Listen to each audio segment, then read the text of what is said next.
नमस्कार दोस्तों, wealth management में आपका स्वागत है। आज हम बात करेंगे एक ऐसी अद्भुत कहानी की जिसने हमें यह सिखाया कि किसी भी स्थिति से बाहर निकलने का रास्ता सिर्फ मेहनत और संकल्प में छिपा होता है। ये कहानी है एक छोटे से गांव के एक गरीब लड़के की जिसने अपने संघर्ष और विश्वास के बल पर दुनिया की सबसे बड़ी कार कंपनियों में से एक Hyundai को खड़ा किया। चलिए हम शुरुआत करते हैं एक छोटे से गांव से। एक लड़का जिसका नाम था चंग, जिनकी जिंदगी में कोई सुख सुविधा नहीं थी।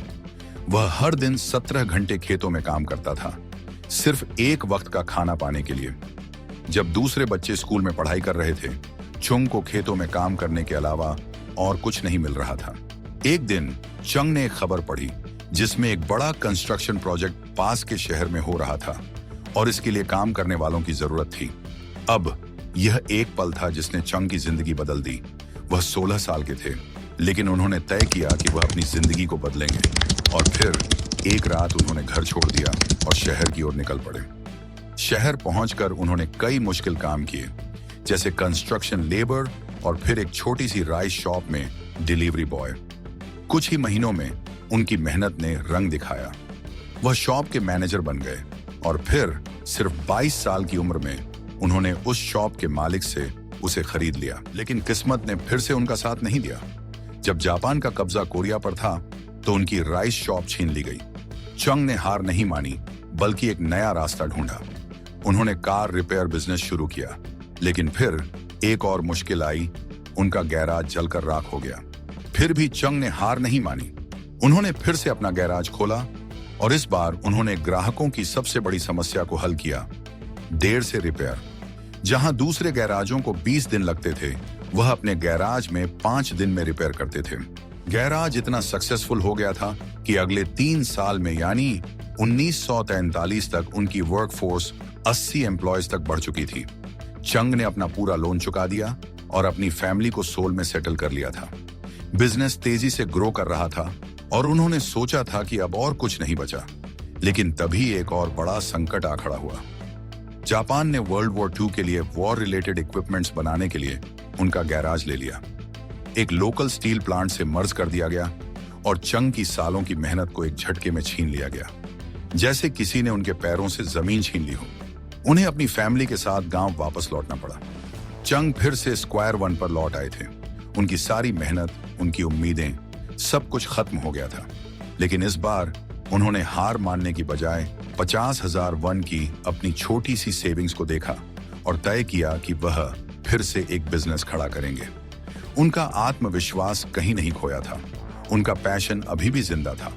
वर्ल्ड वॉर 2 के खत्म होने के साथ साथ कोरिया में जापान का रोल भी खत्म हो गया। कोरिया के नॉर्दर्न एरिया में सोवियत यूनियन का इन्फ्लुएंस था और सदर्न एरिया में अमेरिका का, क्योंकि इन दोनों ने वर्ल्ड वॉर 2 में मिलकर जापान के अगेंस्ट वॉर लड़ी थी। इसी के चलते कोरिया नॉर्थ और साउथ कोरिया में डिवाइड हो गया था और 1946 में चंग वापस सोल आ जाते हैं। चंग ने अपना कार रिपेयर बिजनेस फिर से शुरू किया, लेकिन इस बार नाम नया था, सर्विस Hyundai। लेकिन इस बार भी उनका ध्यान कहीं और था। अमेरिका अपनी मिलिट्री फोर्सेस के लिए बिल्डिंग्स बना रहा था और चंग ने कंस्ट्रक्शन बिजनेस में एक बड़ा मौका देखा। उनके पास ज्यादा कंस्ट्रक्शन का अनुभव नहीं था, लेकिन उनके अंदर वो जज्बा था जो उन्होंने अपने यंग डेज में एक लेबर की तरह काम करते हुए सीखा था। और यही पैशन उन्हें 1947 में नए रास्ते पर ले आया। छोटे मोटे कामों से शुरुआत करते हुए 1950 तक उनकी कंपनी ने बड़े कंस्ट्रक्शन प्रोजेक्ट्स पर काम करना शुरू कर दिया। उनका नया बिजनेस अब धीरे धीरे मंथन की ओर बढ़ रहा था। लेकिन फिर जून 1950 में नॉर्थ कोरिया ने साउथ कोरिया पर हमला कर दिया। चंग को अपनी सारी मेहनत को छोड़कर पुसन शहर भागना पड़ा। ऐसा लगा जैसे दुनिया एक बार फिर उनके खिलाफ हो गई थी। लेकिन वह रुके नहीं, वह थमे नहीं। यूएस आर्मी को टेंट्स और वेयर हाउस की जरूरत थी और चंग ने मौके का फायदा उठाया।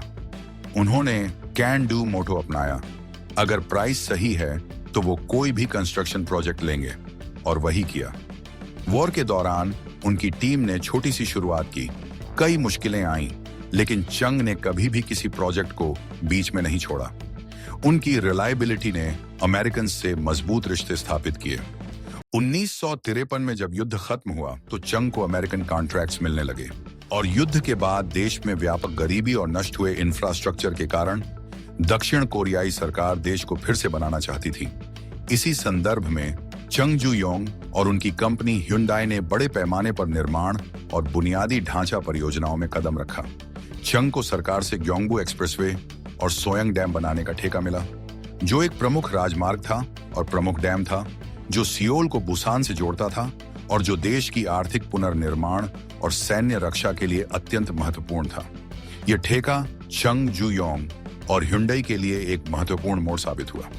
ये दोनों प्रोजेक्ट्स अत्यंत महत्वपूर्ण थे क्योंकि इसके लिए युद्ध के बाद दक्षिण कोरिया में दुर्लभ विशेषज्ञता, श्रम और संसाधनों की आवश्यकता थी। चंग की दृढ़ता, संसाधन संपन्नता और सरकार के साथ गहरे संबंधों ने ह्युंडई को इन विशाल बुनियादी ढांचा प्रोजेक्ट्स को सफलतापूर्वक पूरा करने में मदद की। ग्योंगबू एक्सप्रेसवे और सोयंग डैम की सफलतापूर्वक समाप्ति ने ह्युंडई की प्रतिष्ठा को मजबूत किया और इसके निर्माण, शिप बिल्डिंग और अंततः ऑटोमोबाइल निर्माण जैसे अन्य क्षेत्रों में विस्तार की शुरुआत की। 1967 में चंग जू यंग ने ह्युंडई में कार बनाने की शुरुआत की। उस समय साउथ कोरिया की अर्थव्यवस्था इतनी मजबूत नहीं थी और देश में कार उद्योग की स्थिति भी बहुत अच्छी नहीं थी। ह्युंडई की कारों की गुणवत्ता पर सवाल उठ रहे थे और बाजार में कंपटीशन भी बहुत था। फिर भी चंग ने हार मानने का नाम नहीं लिया।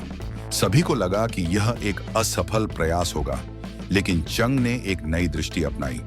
उन्होंने एक नई कार फैक्ट्री बनाने का निर्णय लिया, जिसमें हर साल 3 लाख कारों का उत्पादन करने का लक्ष्य रखा। कंपनी के प्रबंधन और कर्मचारियों को यह लक्ष्य असंभव सा लगा, लेकिन चंग को यकीन था कि साउथ कोरिया की तेजी से बढ़ती अर्थव्यवस्था के साथ कार की मांग भी बढ़ेगी। उनका यह विश्वास था कि जल्द ही पूरी दुनिया में कारों की डिमांड में विस्फोट होगा। चंग का यकीन धीरे धीरे सच साबित हुआ। 1980 में उनकी नई फैक्ट्री तैयार हो गई। यह एक बड़ा कदम था क्योंकि इस फैक्ट्री के साथ ह्युंडई ने एक नया अध्याय शुरू किया। यह एक महत्वपूर्ण मोड़ था। फैक्ट्री का आकार और उत्पादन क्षमता यह दिखा रहे थे कि ह्युंडई एक दिन विश्व स्तर पर अपने कदम जमाएगी। 1982 में ह्युंडई ने पहली बार अंतर्राष्ट्रीय बाजार में कदम रखा। यह वह समय था जब ह्युंडई ने अपनी गुणवत्ता और किफायती कीमत के साथ दुनिया भर के उपभोक्ताओं का ध्यान आकर्षित किया। ह्युंडई ने एक बार फिर साबित किया कि दृढ़ संकल्प और सही निर्णय से कोई भी कंपनी सफलता की ऊंचाइयों तक पहुंच सकती है। चंग जू यंग की दूरदृष्टि, मेहनत और विश्वास ने न केवल ह्युंडई को एक वैश्विक कंपनी बना दिया, बल्कि साउथ कोरिया को भी दुनिया के सबसे बड़े ऑटोमोटिव निर्माताओं में से एक बना दिया। आज ह्युंडई केवल एक कंपनी नहीं, बल्कि एक ब्रांड है जो लाखों लोगों की यात्रा का हिस्सा बन चुका है। चंग जू यंग की यह यात्रा हमें यह सिखाती है कि सफलता कभी भी आसान नहीं होती।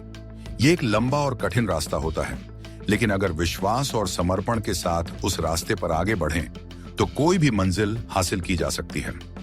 चंग जू यंग ने हमें यह दिखाया कि अगर हमारी मेहनत सही दिशा में हो, तो सफलता कोई दूर की बात नहीं होती।